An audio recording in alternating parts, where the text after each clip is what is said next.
तो हम अपने महापुरुषों के सम्मान स्वाभिमान की रक्षा के लिए इस सरकार से मुकाबला करने का मन भी बना चुके हैं।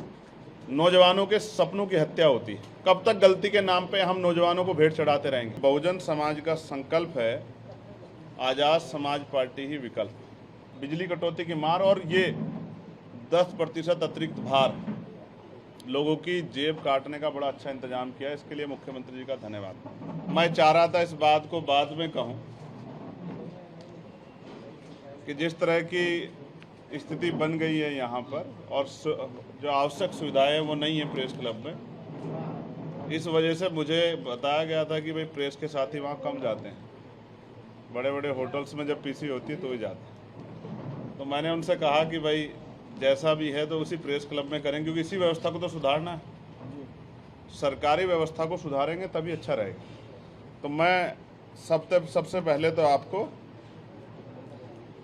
4 जून जो आज़ाद समाज पार्टी काशीराम की सीनियर लीडरशिप ने व्यवस्था परिवर्तन दिवस के रूप में मनाने का फैसला लिया है, और उसके बाद 4 जून व्यवस्था परिवर्तन दिवस पे सत्ता परिवर्तन यात्रा हम लोग उत्तर प्रदेश के बिजनौर से शुरू करेंगे। और ये सत्ता परिवर्तन यात्रा बहुजन हिताय बहुजन सुखाय के संकल्प को आगे बढ़ाते हुए सामाजिक न्याय, भागीदारी और संविधान बचाने के संकल्प के साथ पूरे उत्तर प्रदेश के गांव, कस्बों, शहरों, पंचायतों तक जाएगी।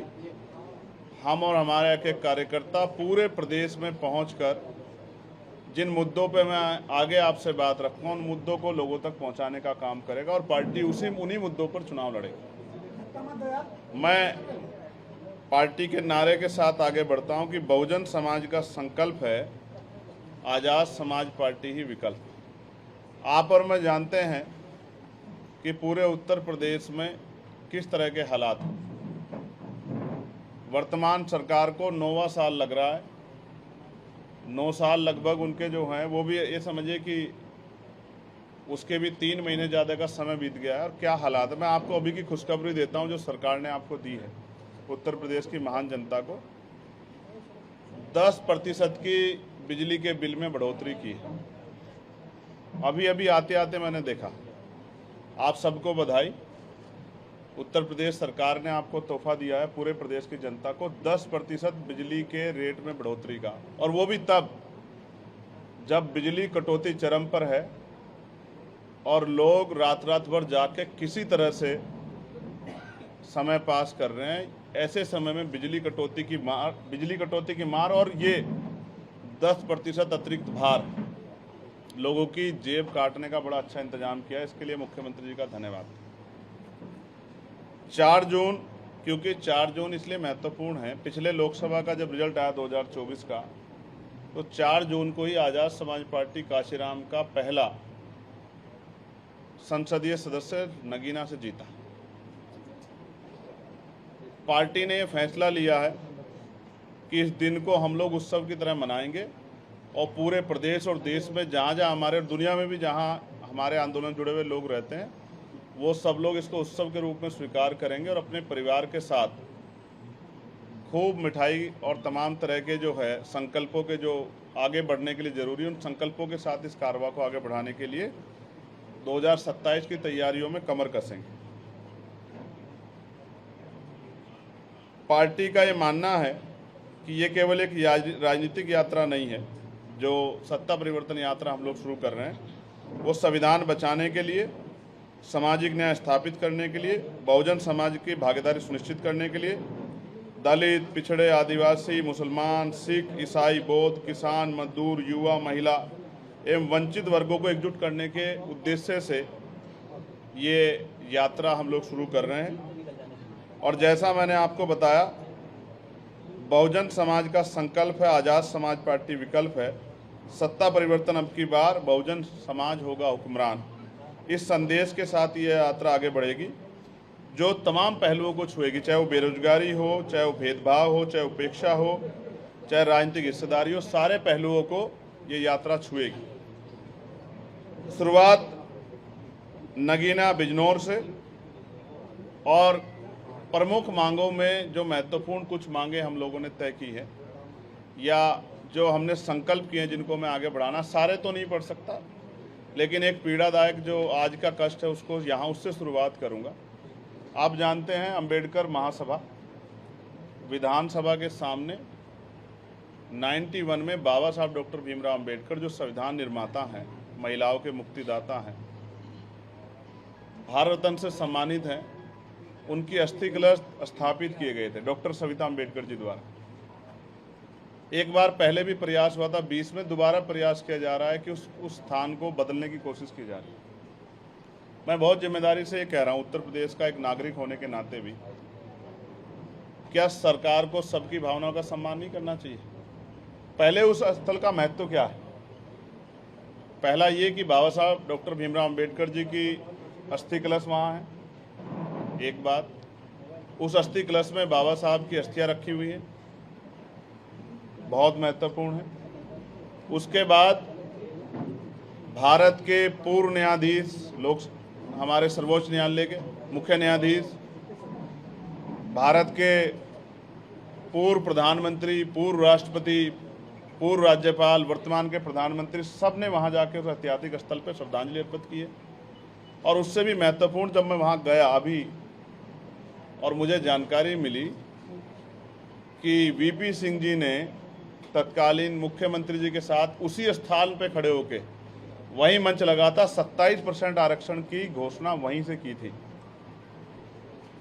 पिछड़े वर्ग के लोगों को संवैधानिक 27% आरक्षण मंडल कमीशन की सिफारिश से लागू करने की जो घोषणा थी वो उसी स्थल से की गई थी। ये तो हम दलित पिछड़े वर्गों के लिए शक्ति स्थल है, अधिकार स्थल है। यही नहीं, अर्जुन सिंह जी ने उच्च शिक्षा में पिछड़े वर्ग के लिए आरक्षण की व्यवस्था की घोषणा भी उसी स्थल से की थी। इतने महत्वपूर्ण स्थल को ये सरकार इधर उधर की बात करके छीनना चाहती है। मैं ये बताना चाहता हूँ, हालांकि मैं धर्मनिरपेक्ष राष्ट्र का एक नागरिक हूँ और भारतीय संविधान सभी धर्मों की आज़ादी की बात करता है। क्या ऐसा हो सकता है कि किसी एक धार्मिक स्थल पे सारे धार्मिक स्थानों का सर्जन किया जा सके कि लोग पूरे देश में कहीं ना जाए, एक ही जगह पे चले जाएं? क्या इस सर्जन के नाम पे हमारी आस्था, हमारी भावनाओं को कुचलने का सरकार ने मन बना लिया है? तो मैं भी ये बताना चाहता हूँ, अगर सरकार हमारी आस्था को कुचलने का मन बनाएगी तो हम अपने महापुरुषों के सम्मान स्वाभिमान की रक्षा के लिए इस सरकार से मुकाबला करने का मन भी बना चुके हैं। अगर उससे छेड़खानी की गई तो 2 अप्रैल जैसा आंदोलन पूरे प्रदेश और देश में हम लोग खड़ा करेंगे। ये बात की मैं जिम्मेदारी लेता हूँ और अपनी पार्टी की तरफ से ऐलान भी आपके सामने कर रहा हूँ। उसके बाद एक जो बहुत महत्वपूर्ण है, जो पीड़ा दे रहा है नौजवानों को, पेपर लीक। अभी नीट का पेपर लीक हुआ था। ये कैसी कानून व्यवस्था है जहाँ इतना महत्वपूर्ण पेपर लीक हो जाता है? और सब पेपर लीक नहीं होता है, नौजवानों के सपनों की हत्या होती है, उनके परिवारों के सपनों की हत्या होती है, उनके सशक्तिकरण की हत्या होती है, उनकी भावनाओं की हत्या होती है। अभी एसएससी जीडी के पेपर में क्या हुआ? कब तक गलती के नाम पे हम नौजवानों को भेंट चढ़ाते रहेंगे? जिन पेपर के स्थानों पे 400 बच्चों का एनरोल था, वहाँ 800 बच्चे पहुँच गए। क्या व्यवस्था है ये? क्या कमी है सरकारों के पास? किस तरह का मजाक हो रहा है? पिछले 7 सालों में लगभग 90 पेपर लीक हुए हैं।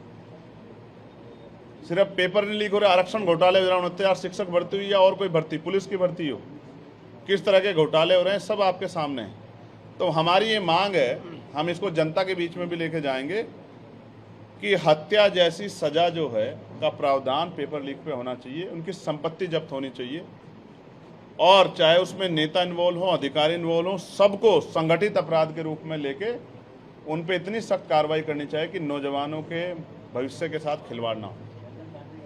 आपके घरों में भी आपके छोटे भाई होंगे, जो उम्र में बड़े हैं, उनके बच्चे होंगे। क्या आप अपने बच्चों के भविष्य को ऐसे बर्बाद होते देखना चाहते हैं? सरकार के पास कोई जवाब नहीं है। इसलिए जनता को जागरूक करने के लिए हम लोग इस सत्ता परिवर्तन यात्रा के जरिए निकलेंगे। कक्षा 1 से 12 तक सभी बच्चों के लिए निःशुल्क, समान व गुणवत्तापूर्ण शिक्षा, ये हमारा संकल्प है। उस तरह जैसे आरएसएस और भारतीय जनता पार्टी ने संकल्प किया था 370 राम मंदिर से लेकर तमाम उन विषयों का, ये राजनीतिक मुद्दा नहीं है। ये हमारी पार्टी के लिए और हमारे महापुरुषों के आदेश पर, जैसे बाबा साहब अम्बेडकर, राष्ट्रपिता ज्योतिबा फूले, संत गाडगे जी महाराज, नारायणा गुरु, ब्रह्मानंद लोधी जी, तमाम हमारे महापुरुषों ने, माँ सावित्रीबाई फूले, तमाम हमारे महापुरुषों ने शिक्षा को हथियार बताया। गुणवत्तापूर्ण शिक्षा नहीं मिल रही, समय समय पे नया सिलेबस के नाम पे, नई वर्दी, नई जो है जूते के नाम पे जिस तरह अभिभावकों की जेब कटाई हो रही है, किससे छिपा हुआ नहीं है। इसलिए कक्षा 1 से 12 इसमें मुनाफा नहीं देखना चाहिए सरकार को। गुणवत्तापूर्ण पढ़ाई सबका अधिकार होना चाहिए, कोई जाति हो कोई धर्म, हम सबके लिए मांग कर रहे हैं। और इस मुद्दे को हम लोग राजकाज बनने पे लागू करेंगे कि चाहे वो किसी जाति का, किसी धर्म का, कक्षा 1 से लेकर 12 तक सबको समान शिक्षा मिलेगी, वो भी गुणवत्तापूर्ण।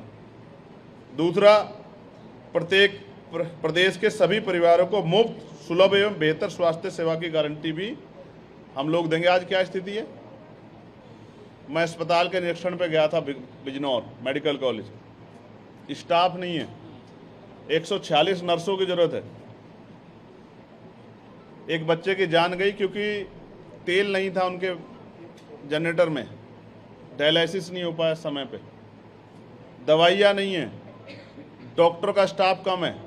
आपने प्राइवेट हॉस्पिटलों वालों को छूट दी है कि वो इलाज के नाम पे लोगों की जेब काटें, और सरकारी अस्पताल की सुविधाएं आपने कम की है। इसलिए मैं मानता हूं कि आपकी सरकार पूंजीपतियों की सरकार है, गरीबों की सरकार नहीं। इसलिए सबको अच्छी और बेहतर स्वास्थ्य सेवाएं मिलनी चाहिए। SC, ST और OBC के कर्मचारियों को प्रमोशन में रिजर्वेशन, जो सुप्रीम कोर्ट भी कह चुका है, और वो बिल आया था आपके याद होगा लोकसभा में, राज्यसभा से पास होने के बाद उत्तर प्रदेश की एक पूर्व की सरकार रही पार्टी के मेंबर ने उसको फाड़ दिया था।